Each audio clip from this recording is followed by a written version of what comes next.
We wait on you.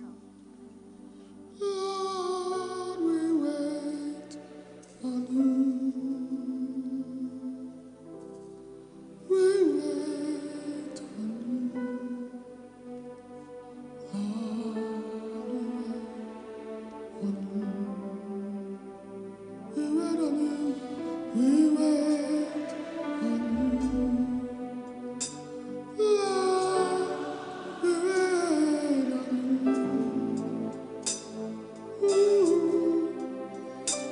Ooh, we wait on you. Lord,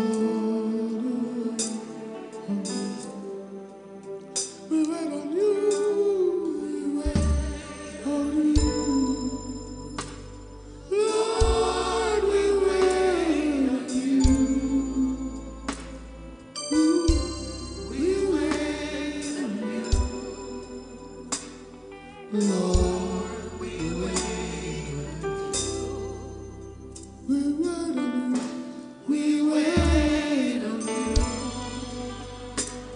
Lord, we wait on you. We wait on you. We wait on you. Lord, we wait. Sing it one more time. We wait on you. Lord, we wait on you. We wait on you. We wait on you. Lord, we wait on you. Sing, we wait on you. We wait on you. Lord, we wait on you. We wait on you. We wait on you. Lord, we wait. Sing, we wait on you. We wait on you. Lord, we wait on you. We wait on you. Lord, we wait on you. We wait on you. Lord, we wait on you. We wait on you. We wait on you. Lord, we wait on you. We wait on you. We give you the praise. We give you the honor. We wait on you. Breathe upon this service today. Blessed be your name. Honor to your name. Let not one person be the same. In the name of Jesus. Isaiah chapter 48. Ésaïe, le chapitre 48, le verset 17, nous dit « Ainsi parle l'Éternel, ton Rédempteur, le Saint d'Israël. Moi, l'Éternel, ton Dieu, je t'instruis pour ton bien. » Dans la version King James, nous pouvons lire « Pour ton profit. Je te conduis dans la voie que tu dois suivre. » Notre message s'intitule « Les profits ou les bénéfices de la parole de Dieu ». Notre objectif est tout d'abord de comprendre les bénéfices présents dans la parole de Dieu, ensuite comprendre comment accéder aux bénéfices de la parole de Dieu. Les Écritures montrent clairement que la parole de Dieu est profitable et qu'elle permet de réaliser des bénéfices. La parole de Dieu est conçue pour être profitable et rémunératrice. La parole de Dieu ne vise pas à l'information, mais elle vise la transformation. Elle n'informe pas seulement, mais elle est réformatrice. Elle ne laisse pas les destinataires neutres. Le livre d'Ésaïe, le chapitre 55, les versets 10 à 11 nous dit « Comme la pluie et la neige descendent des cieux et n'y retournent pas sans avoir arrosé, fécondé la terre et fait germer les plantes, sans avoir donné de la semence au semeur et du pain à celui qui mange, ainsi en est-il de ma parole qui sort de ma bouche. Elle ne retourne point à moi sans effet, sans avoir exécuté ma volonté et accompli mes desseins. Quels sont les bénéfices présents dans la parole de Dieu? Premièrement, la parole de Dieu apporte la paix. Le livre d'Ésaïe, le chapitre 48, le verset 18 nous dit « Oh, si tu étais attentif à mes commandements, ton bien-être serait comme un fleuve. » Dans la version King James, nous pouvons lire « Ta paix serait comme un fleuve, et ton bonheur comme les flots de la mer. » La parole de Dieu parle continuellement de paix à son peuple. J'écouterai ce que dit Dieu, l'Éternel, car il parle de paix à son peuple et à ses fidèles, pourvu qu'ils ne retombent pas dans la folie. La parole de Dieu est conçue pour apporter la paix au peuple de Dieu. S'étant réveillé, il menaça le vent et dit à la mer, « Silence, tais-toi. » Dans la version King James, nous pouvons lire « Peace, be still. » Et le vent cessa et il y eut un grand calme. Qu'est-ce que cela signifie? Cela veut dire que la parole apporte la paix à l'âme troublée, à l'âme agitée. Ensuite, cela signifie que la parole apporte la paix en temps de crise. Lorsqu'il y a des situations de crise dans votre vie, dans votre famille, dans votre mariage, au travail, il suffit d'une parole pour arrêter la crise et apporter la paix. La parole apporte la paix au milieu de la tempête. Jésus était au milieu de la tempête. Il s'est levé et il a arrêté la tempête. Cela signifie également que la parole apporte la paix à l'âme combattue au milieu de la bataille, quelle que soit la bataille dans laquelle vous êtes actuellement. Deuxièmement, la parole de Dieu apporte l'espoir et l'espérance. Le livre des Psaumes, le chapitre 119, le verset 49 nous dit « Souviens-toi de ta promesse ». Dans la version King James, nous pouvons lire « de ta parole ». À ton serviteur, puisque tu m'as donné l'espérance. En d'autres mots, si ce n'était pas ta parole, je n'aurais plus d'espoir, je n'aurais plus d'espérance. Le livre des Psaumes, le chapitre 119, le verset 81 nous dit « Mon âme languit après ton salut. J'espère en ta promesse. » Dans la version King James, nous pouvons lire « en ta parole ». David disait à Dieu « J'espère en ta parole.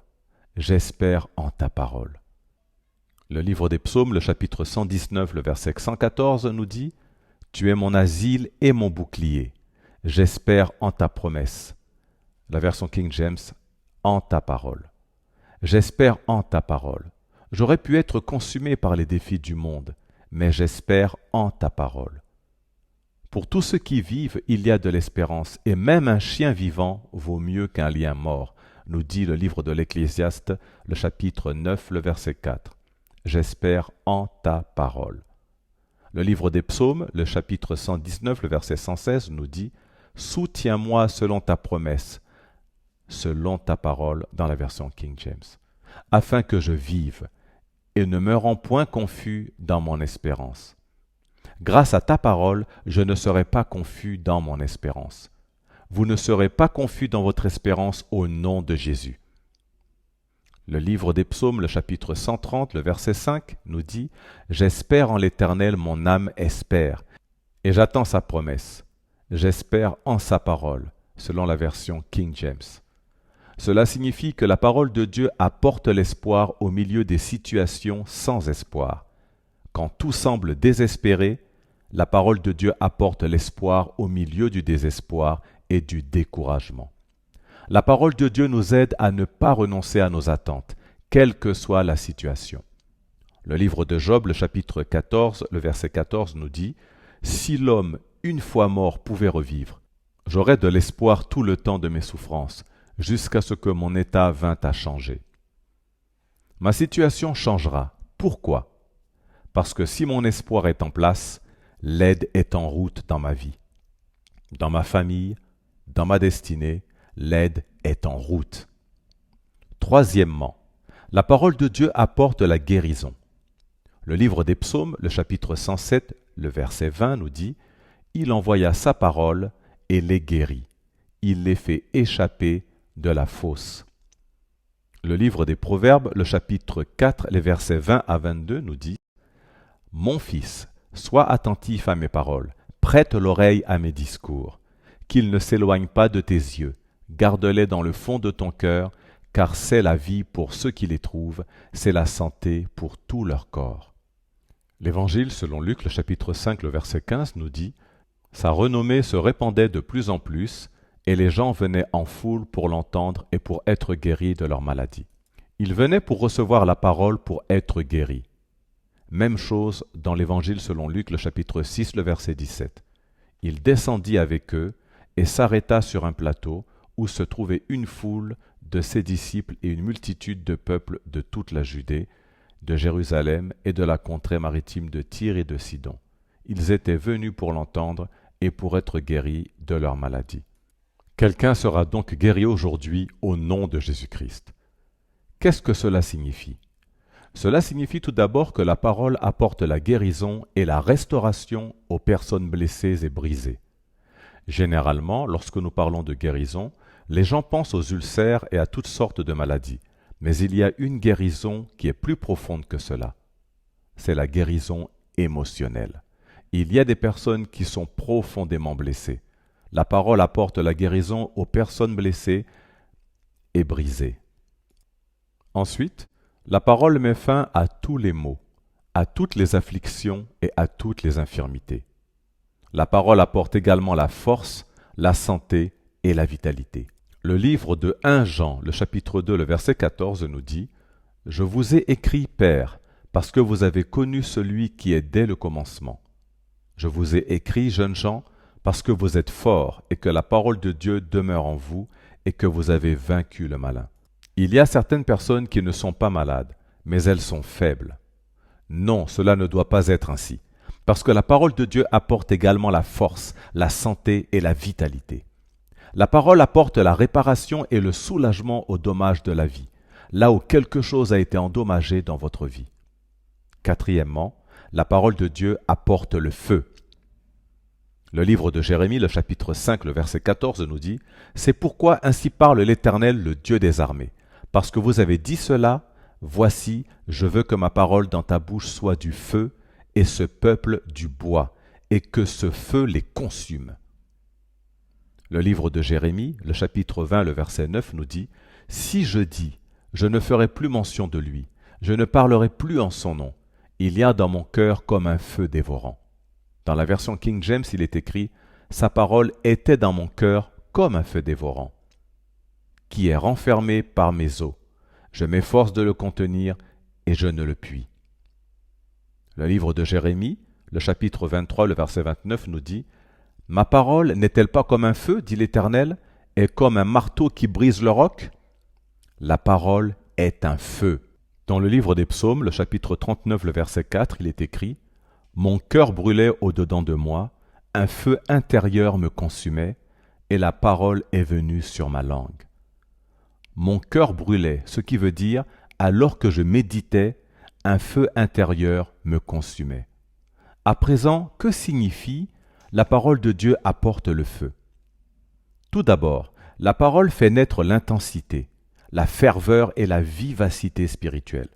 Si vous voulez être rempli de ferveur, d'intensité et de vivacité spirituelle, la parole de Dieu est la solution. La parole fait naître le zèle et l'enthousiasme. Elle vous permet d'être zélé et enthousiaste pour Dieu. Elle tue la tiédeur et la léthargie spirituelle. Vous ne pouvez pas être rempli de la parole et être léthargique. Vous ne pouvez pas être rempli de la parole et être tiède. La parole est le déclencheur du réveil. Que ce soit le réveil personnel, le réveil familial, de la communauté ou du réveil national, elle est un déclencheur du réveil. Cinquièmement, la parole de Dieu apporte le repos. L'Évangile selon Matthieu, le chapitre 11, les versets 28 à 29 nous dit « Venez à moi vous tous qui êtes fatigués et chargés, et je vous donnerai du repos. Prenez mon joug sur vous et recevez mes instructions, car je suis doux et humble de cœur, et vous trouverez du repos pour vos âmes. Si vous venez à moi, vous allez recevoir mes instructions. » L'Évangile selon Marc, le chapitre 4, les versets 37 à 38 nous dit « Il s'éleva un grand tourbillon, et les flots se jetaient dans la barque au point qu'elle se remplissait déjà. Et lui, Il dormait à la poupe sur le coussin. Ils le réveillèrent et lui dirent « Maître, ne t'inquiètes-tu pas de ce que nous périssons ? Si celui qui s'appelle la parole peut dormir au milieu de la tempête, cela s'appelle le repos. » L'Évangile selon Luc, le chapitre 5, les versets 4 à 6 nous dit « Lorsqu'il eut cessé de parler, il dit à Simon « Avancez en pleine eau et jetez vos filets pour pêcher. » Simon lui répondit « Maître, nous avons travaillé toute la nuit sans rien prendre, mais sur ta parole, je jetterai le filet. » L'ayant jeté, ils prirent une grande quantité de poissons et leur filet se rompait. Cela signifie que la parole apporte le repos. Elle apporte le repos des soucis, du stress et de l'anxiété. Lorsque vous voyez des personnes remplies de la parole, elles fonctionnent comme si la mort n'existait pas. Elle apporte le repos au milieu de l'agitation. Elle apporte le repos d'un travail infructueux et non récompensé. Lorsque vous avez travaillé sans résultat, vous pourrez dire à l'exemple de Pierre « J'ai travaillé toute la nuit sans rien prendre, mais sur ta parole, je jetterai le filet. Et en le jetant, je prendrai une grande quantité de poissons. » La parole de Dieu apporte le repos des soucis. Une seule parole venant du Très-Haut peut régler vos défis dans le ministère, dans le mariage, dans vos affaires, dans votre carrière. On a demandé au pasteur Paul Yonggi-Cho « Quand est-ce que vous avez expérimenté le repos dans le ministère et quand est-ce que votre ministère a commencé à s'accroître ?» Il a répondu « Quand j'ai cessé d'être le pasteur de l'Église et quand Jésus est devenu le pasteur de l'Église, lorsque je me suis effacé et que je lui ai laissé la place. » Quant à moi, un jour, j'ai vu dans la parole que lorsque Pierre passait, son ombre guérissait les malades. Cela a marqué le début de mon ministère de guérison. Je me suis dit que si l'ombre d'un homme peut guérir les malades, je n'ai pas besoin de crier pour que les malades soient guéris. Lorsque je crie, c'est seulement quand je suis en colère contre le diable et dans d'autres cas. Chaque résultat répond à une révélation dans la parole. La révélation de sa parole va vous donner le résultat dont vous avez besoin et par conséquent le repos dans la vie. Sixièmement, la parole de Dieu fait naître la foi.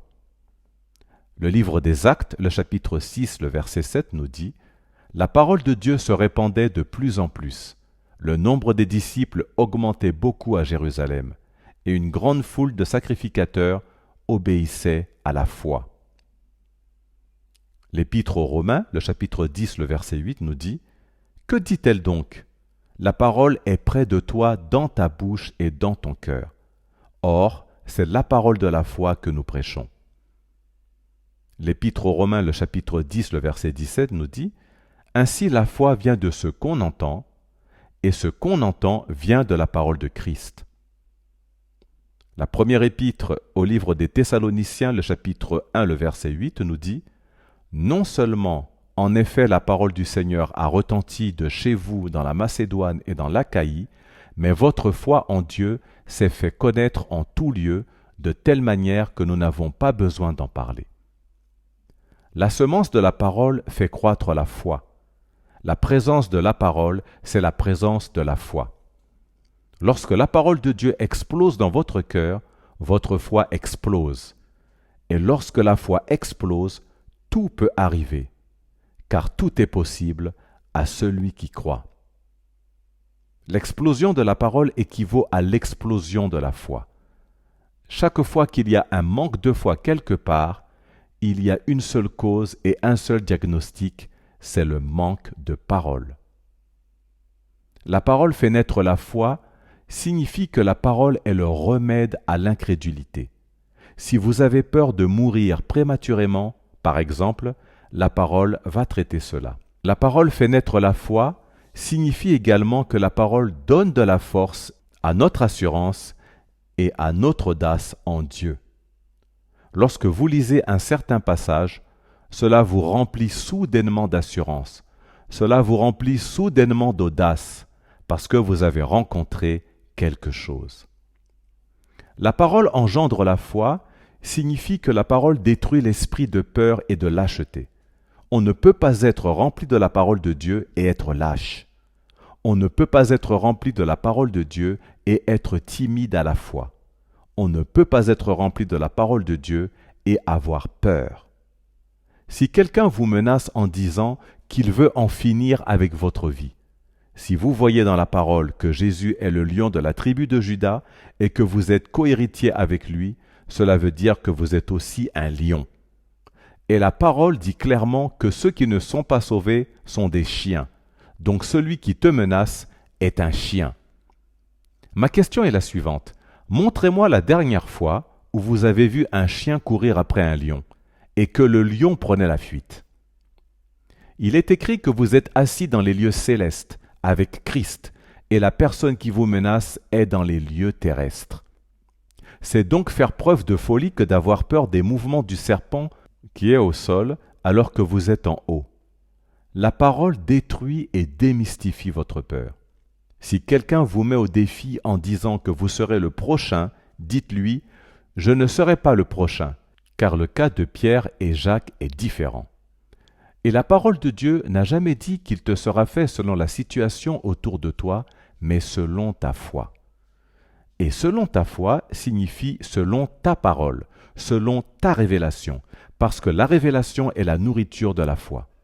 Si la foi vient de ce que l'on entend, et que ce que l'on entend vient de la parole de Dieu, selon ta parole signifie selon ta lumière. Qu'il vous soit fait donc selon votre lumière. Si je marche dans la nuit avec ma lumière et qu'une autre personne à côté de moi n'en a pas, les ténèbres ne vont pas nous affecter de la même manière. On peut donc être dans le même endroit sans avoir la même révélation.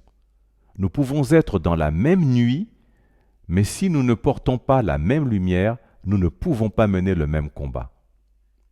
Septièmement, la parole de Dieu apporte la délivrance. Le livre des Psaumes, le chapitre 107, le verset 20 nous dit « Il envoya sa parole et les guérit. Il les fit échapper de la fosse. » Dans la version King James, il est écrit « Et il les délivra de la destruction. » L'Évangile selon Matthieu, le chapitre 8, le verset 16 nous dit « Le soir, on amena auprès de Jésus plusieurs démoniaques. Il chassa les esprits par sa parole et il guérit tous les malades. » Le livre des Actes, le chapitre 10, le verset 38 nous dit « Vous savez comment Dieu a oint du Saint-Esprit et de force Jésus de Nazareth, qui allait de lieu en lieu, faisant du bien et guérissant tous ceux qui étaient sous l'empire du diable, car Dieu était avec lui. Il chassait tous les esprits démoniaques par sa parole. » Le livre des Psaumes, le chapitre 105, les versets 17 à 20, nous dit « Il envoya devant eux un homme, Joseph fut vendu comme esclave. On serra ses pieds dans des liens, on le mit au fer, jusqu'au temps où arriva ce qu'il avait annoncé. » Dans la version King James, il est écrit « Jusqu'au temps où la parole descendit et où la parole de l'Éternel l'éprouva. Le roi fit ôter ses liens, le dominateur des peuples le délivra. » La parole apporte donc la délivrance de l'oppression démoniaque.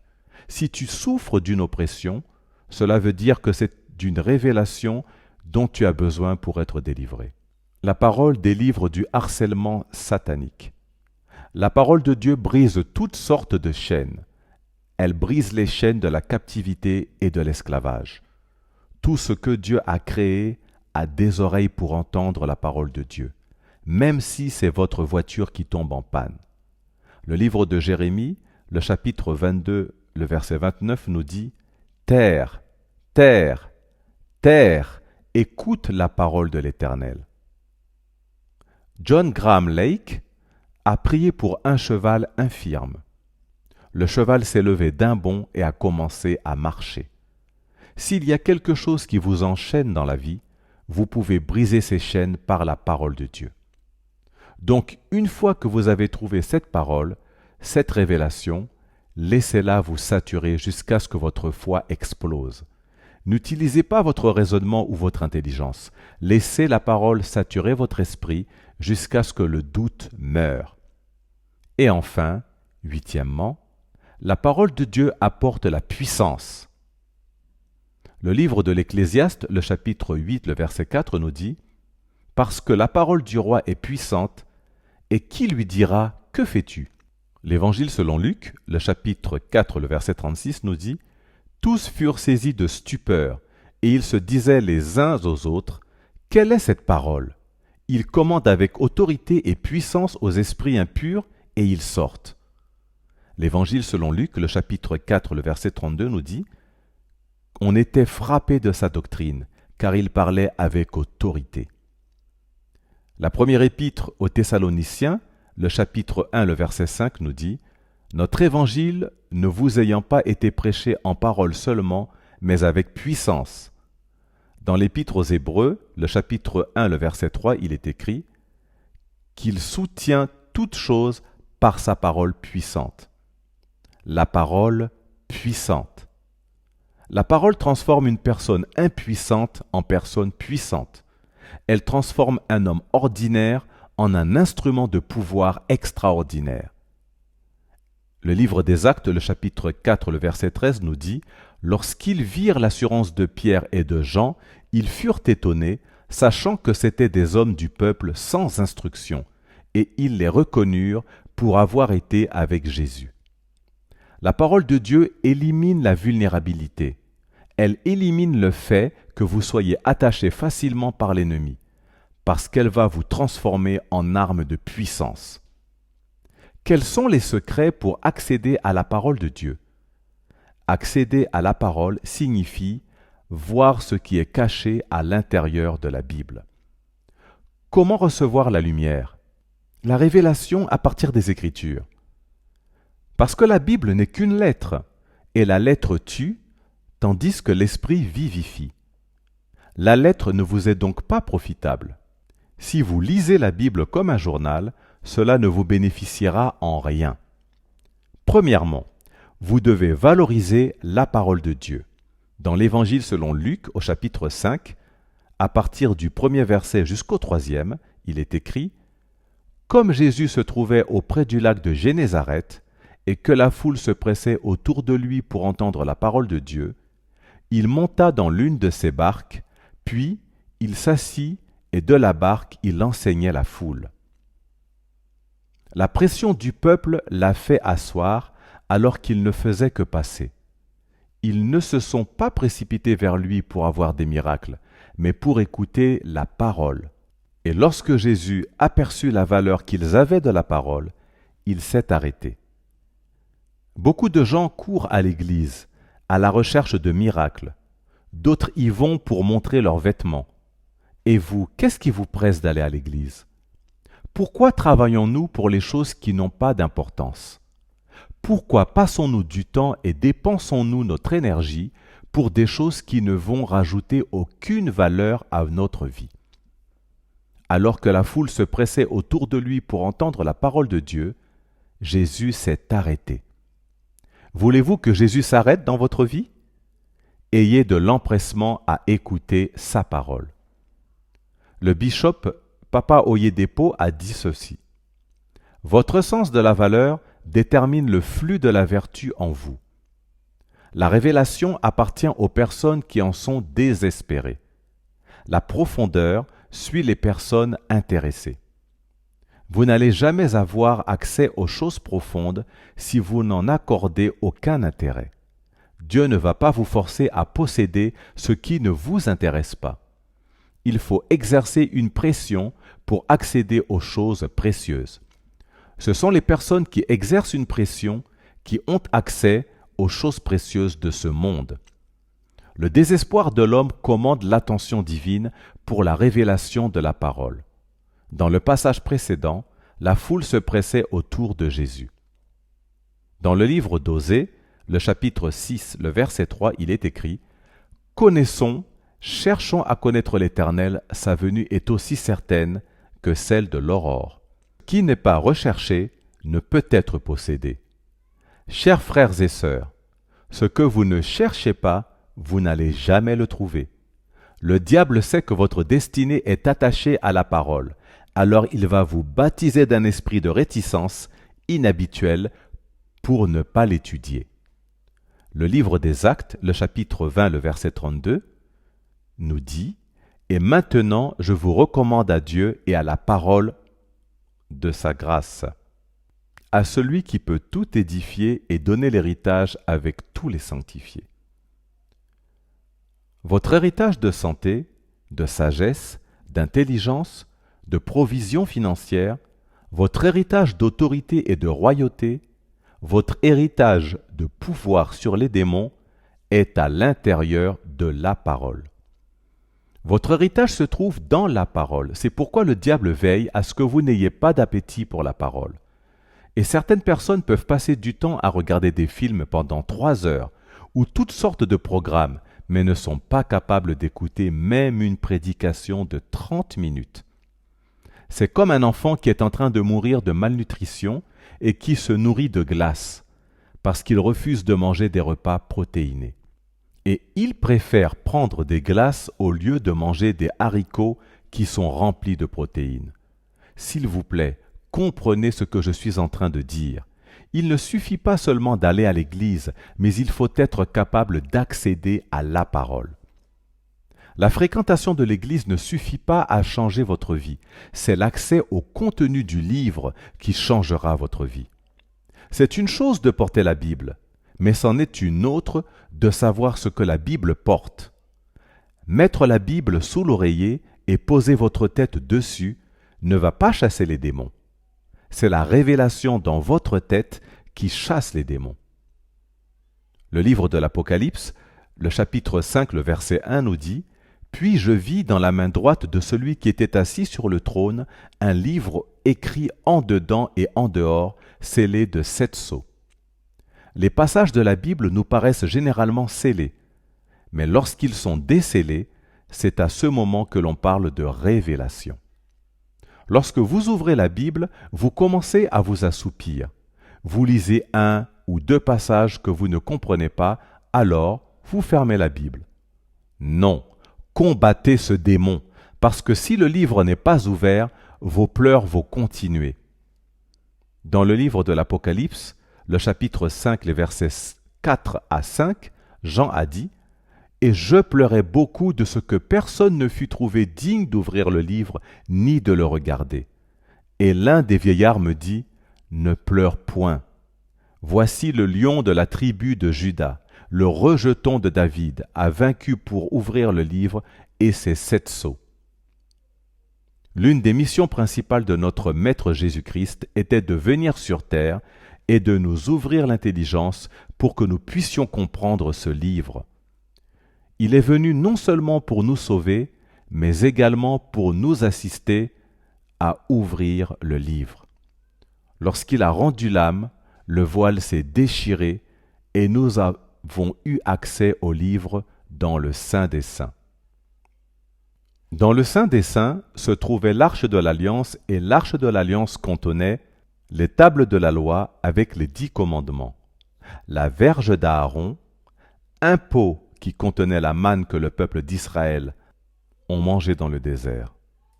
Par le sang de Jésus, nous avons accès à ce livre, mais tant que le livre est fermé dans votre vie, les pleurs vont continuer.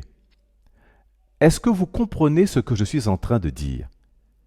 Les combats continuent dans votre vie parce que vous vous contentez seulement de porter la Bible sans savoir ce qu'elle porte, ce qu'elle contient. Les sorciers vont continuer à vous tourmenter. Les afflictions vont continuer. Les pleurs vont continuer tant que vous n'ouvrez pas le livre pour savoir ce qui est écrit à l'intérieur concernant votre vie. Beaucoup de personnes sont dans une situation de frustration énorme parce que le livre n'est pas ouvert. Le diable n'a pas peur de tes titres, ni de ton appel. Il a peur d'une seule chose, c'est de la révélation. Il n'a pas eu peur d'affronter Jésus. Il est écrit dans l'Évangile selon Matthieu, le chapitre 4, les versets 5 à 6, « Le diable le transporta dans la ville sainte, le plaça sur le haut du temple et lui dit, « Si tu es fils de Dieu, jette-toi en bas, car il est écrit, il donnera des ordres à ses anges à ton sujet, et ils te porteront sur les mains de peur que ton pied ne heurte contre une pierre. Donc, il n'y a rien de mystérieux lorsque tu rêves du diable la nuit. Dans le cas de Jésus, il a été transporté en haut du temple. Tu as vu un agent du diable qui venait te harceler la nuit. Dans le cas de Jésus, il l'a transporté. Mais si tu ne manques pas de lumière, tu n'as pas à avoir peur de ce démon. Car Jésus a répondu, « Il est écrit, il est écrit, il est écrit, il est écrit. » Il est écrit que la parole de Dieu est l'épée de l'esprit. Lorsque le diable s'est présenté, il a sorti l'épée. Alors le diable l'a laissé, car il a vu que Jésus était dans une autre dimension.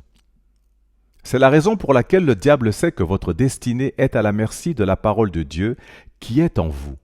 Donc il va vous empêcher de l'écouter, de la recevoir ou de la lire. Et ce qui n'est pas à l'intérieur de vous ne peut pas en sortir dans les moments de confrontation. Dans les moments de confrontation, c'est ce dont vous êtes rempli qui va se manifester. La vie va toujours vous demander ce que vous transportez. Les forces du mal et différentes forces vont toujours vous demander qu'est-ce que vous transportez. C'est à vous de leur répondre. Je porte le feu en moi. Je porte la lumière. Je porte l'onction. Je porte la parole de Dieu. Je peux enterrer les sorciers. Si vous avez du mal à faire sortir la parole de Dieu en temps de confrontation, vous pouvez dans ce cas réclamer le sang de Jésus. Vous pouvez également commencer par la parole d'une prédication que vous avez entendue, et à travers cette lumière, vous allez recevoir plusieurs révélations sur lesquelles vous allez méditer, et cela vous remplira de feu. Le deuxième secret pour accéder à la parole de Dieu et recevoir la lumière ou des révélations à travers elle est la douceur, la simplicité ou l'humilité du cœur. Le livre de Jacques, le chapitre 1, le verset 21 nous dit « Recevez avec douceur la parole qui a été plantée en vous et qui peut sauver vos âmes. » Il n'y a que les personnes humbles qui peuvent recevoir la parole. Dans le livre des Psaumes, le chapitre 25, le verset 9, il est écrit « Il conduit les humbles dans la justice, il enseigne aux humbles sa voie. » Recevoir la parole avec douceur, en anglais meekness, signifie que vous devez refuser d'être familier avec la parole. C'est aussi accepter que vous ne connaissez encore rien. Souvent, nous essayons toujours de prouver quelque chose aux autres. Avez-vous déjà parlé à des personnes qui, pendant que vous êtes en train de parler, vous enlèvent les mots de la bouche? Personne ne peut apprendre de cette manière. La douceur et la simplicité parlent également de cette manière. J'ai lu ce verset hier, mais je peux encore en tirer quelque chose aujourd'hui si Dieu me conduit à le lire. À partir de l'Évangile selon Jean, le chapitre 3, le verset 16, par exemple, vous pouvez recevoir une révélation tous les jours. J'apprends de tout le monde. J'apprends de mon épouse, j'apprends de mes enfants, des personnes plus jeunes que moi, même de mes propres messages. Parce que Dieu va toujours aller au-delà du message que vous avez préparé, si vous êtes connecté avec lui. De façon permanente, lorsque vous prêchez, vous allez dire des choses que vous n'avez pas préparées, qui ne sont pas dans vos notes. J'étais en train d'écouter un message que j'avais prêché et je pleurais dans l'avion. Vous ne pouvez pas dire « c'est moi qui ai prêché le message ». Non, non, non. Combien d'entre vous avez essayé de partager un message avec des personnes qui ont écouté le même message, mais elles vous diront qu'elles n'ont pas entendu ce que vous leur partagez. Cela veut dire que le message s'adressait directement et spécifiquement à vous et non à tout le monde. Et finalement, le troisième secret pour accéder à la parole de Dieu et recevoir la lumière à travers elle est de vivre une vie intègre. Le livre de Jacques, le chapitre 1, le verset 21 nous dit « C'est pourquoi, rejetant toute souillure et tout excès de malice, recevez avec douceur la parole qui a été plantée en vous et qui peut sauver vos âmes. L'ivraie est l'ennemi de la semence. Lorsque l'ivraie abonde, elle étouffe la semence. Lorsque la vie est pleine d'ivraie, d'ordures, de déchets, il n'y a pas de place pour la lumière. Si vous voulez avoir la lumière, éloignez-vous de tout ce qui est souillure et corruption. Séparez-vous des mauvais films qui peuvent souiller vos yeux. Éloignez tout ce qui est corrompu et souillé de vos pensées. Lorsqu'une lampe ou une lanterne est couverte de suie noire, la lumière ne peut pas en sortir pour vous éclairer. Si vous voulez voir l'éclat de la lumière ressortir de cette lampe, vous devez nettoyer la saleté. Il en va de même pour votre vie. Lorsque vous allez nettoyer votre vie, l'éclat de la lumière en ressortira davantage. Il y a beaucoup de choses que le Seigneur souhaite nous montrer, mais il y a trop d'ombres dans nos vies qui ne permettent pas à la lumière de passer à travers, et tout demeure donc sombre dans la vie. Nettoyez votre mode de vie, vos habitudes. Que Dieu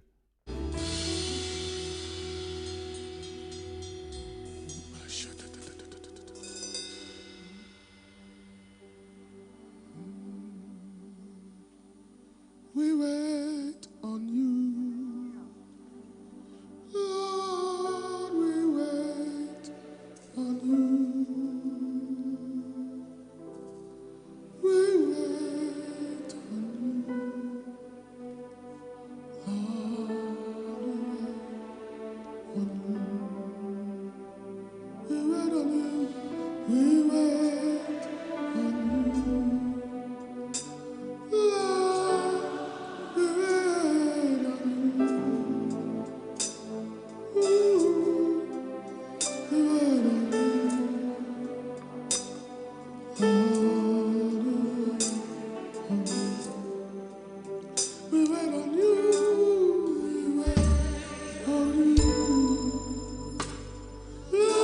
Lord, we wait on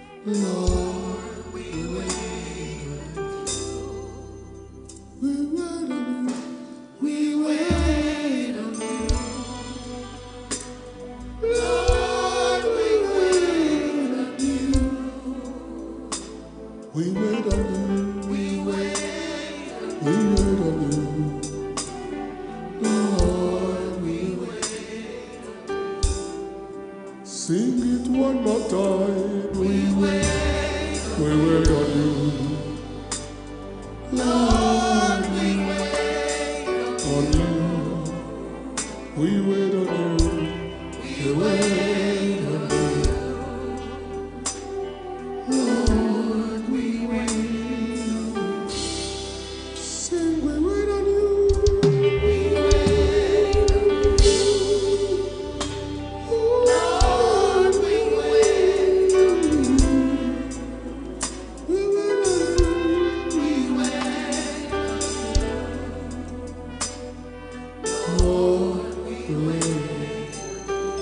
Sing, we wait on you.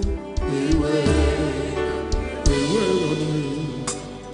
Lord, we wait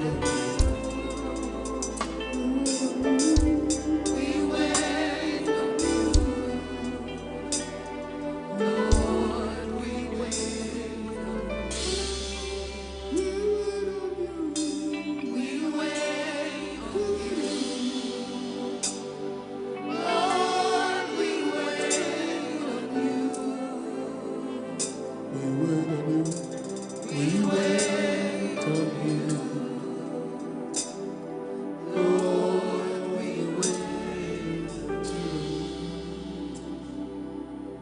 We wait on you. We give you the praise. We give you the honor. We wait on you. Breathe upon this service today. Blessed be your name. Honor to your name. Let not one person be the same. In the name of Jesus.